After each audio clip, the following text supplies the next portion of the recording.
welcome to the first practical analytical video on Orch in the Dungeon, my orchestration and score reading channel. Today we'll discuss some fragments of a favorite piece of mine, one of the first symphonies I assigned my students to play during their 3-year score reading course, which I will probably discuss some other time in a proper score reading video, but now orchestration. What I love and admire in this piece is its creation of unique colors with seemingly economic measures. We will have a look at certain exemplary orchestrational approaches.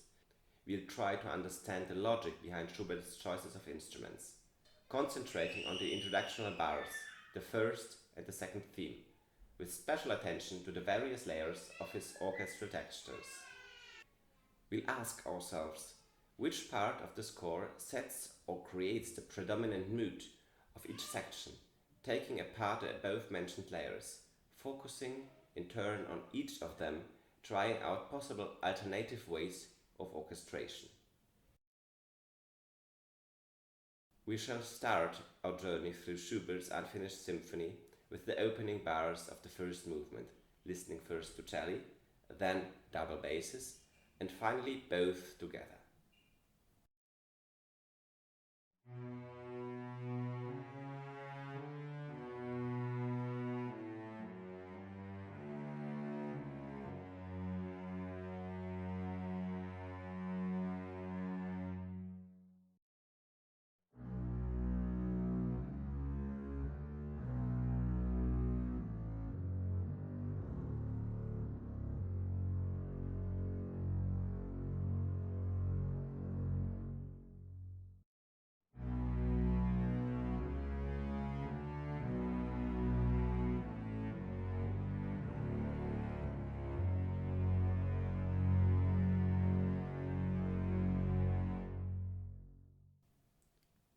It's like magic, isn't it?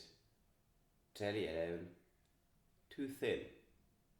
Double basses alone, too low. Cello and double basses together.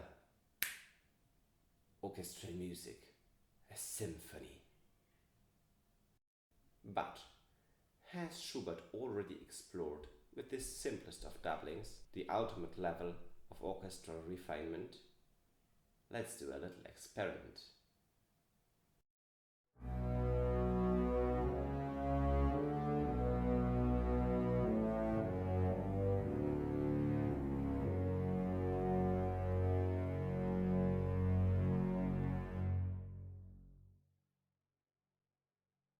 Incorporating bassoons turns out to be a very successful orchestrational approach. However, it seems slightly too menacing for the misterioso character of this introduction. It's slightly too much, so let's try another addition, violas.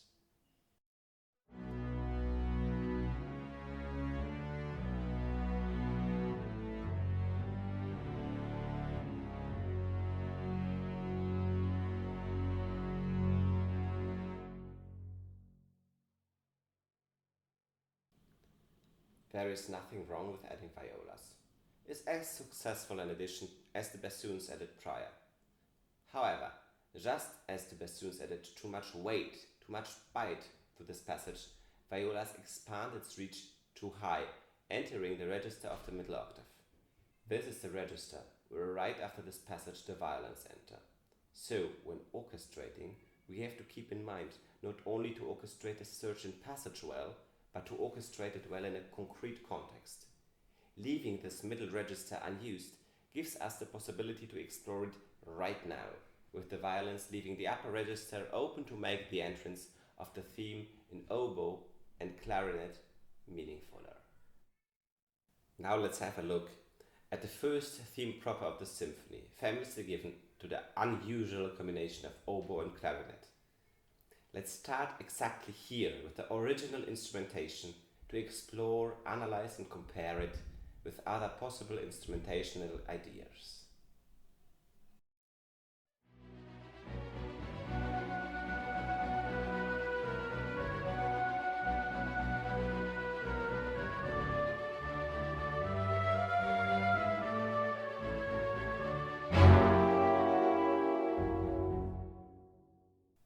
clarinet takes away a bit of the oboe's poignant bite, best heard in comparison with oboe solo.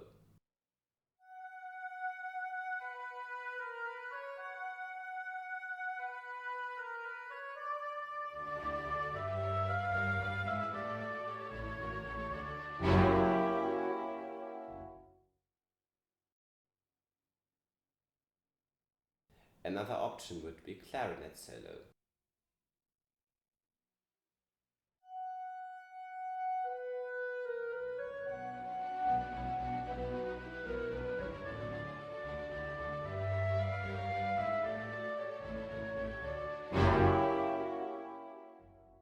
Clarinet solo sounds fine, again not very much symphonic, more like a clarinet concerto. This might be the reason for Tchaikovsky's choice of 2 clarinets playing in unison in the opening measures of his 5th symphony. So how about flute and oboe?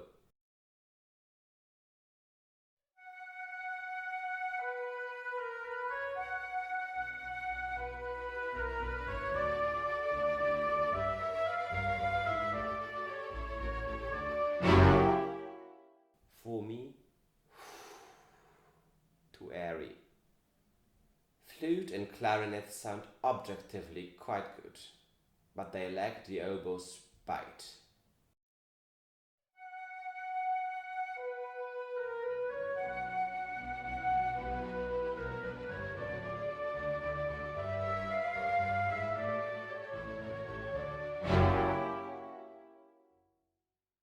Thus maybe it is time to try out a combination of 3 instruments.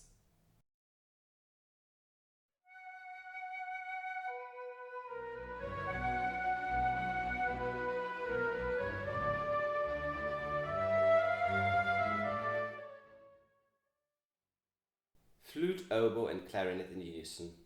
Not very convincing. The flute playing in a rather low medium register, again providing mostly airy sounds. This would sound far better with the flute 1 octave up, a popular option to broaden the orchestra's ambitus in a natural way.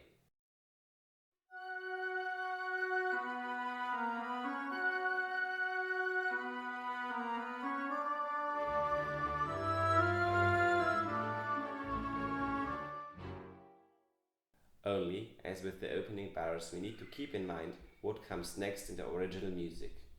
Let's have a look at the original movements alone, including the horns.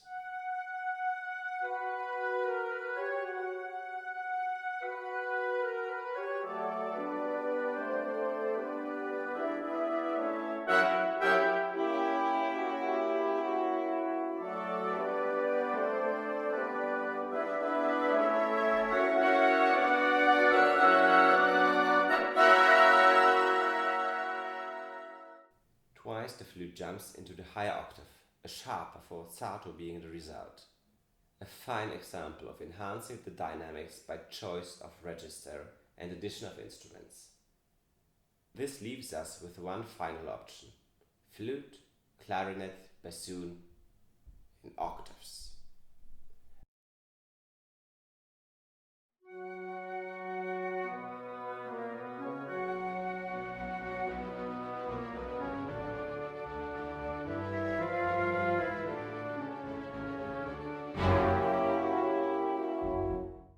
A very full, rich sound. Alas, in such a setting, the register of the theme would interfere with the register of the misterioso accompaniment in the strings. Although it must be said that the distinct tone colors and different articulations of bassoon and strings would still lead to a pretty clear sound picture. To conclude this video about the introduction and first theme of Schubert's Unfinished Symphony, let's go one step further. Let's try to flip the roles of melody and accompaniment, of strings and winds. How would the misterioso figure of the strings work for woodwinds?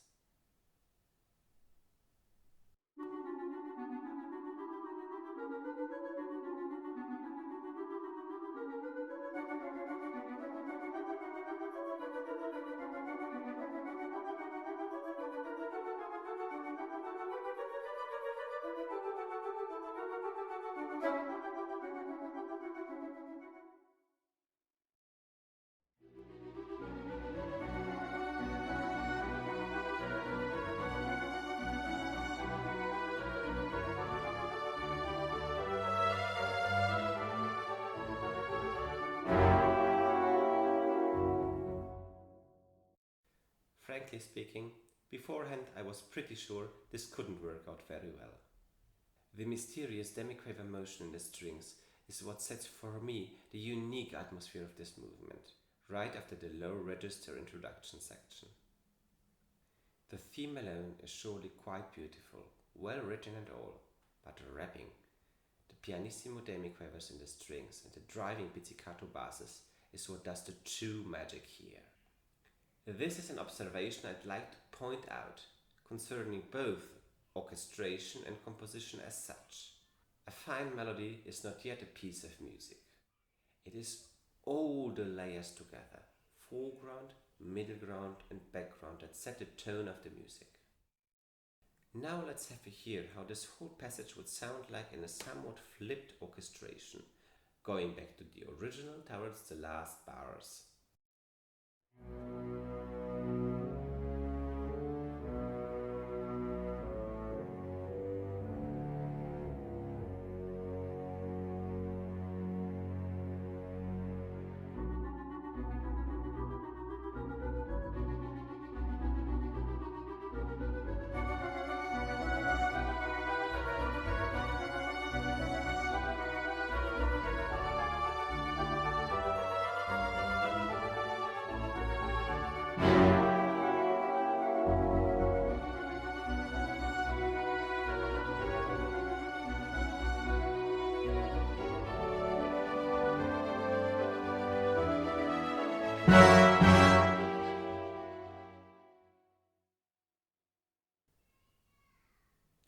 It's not bad, but is it still Schubert?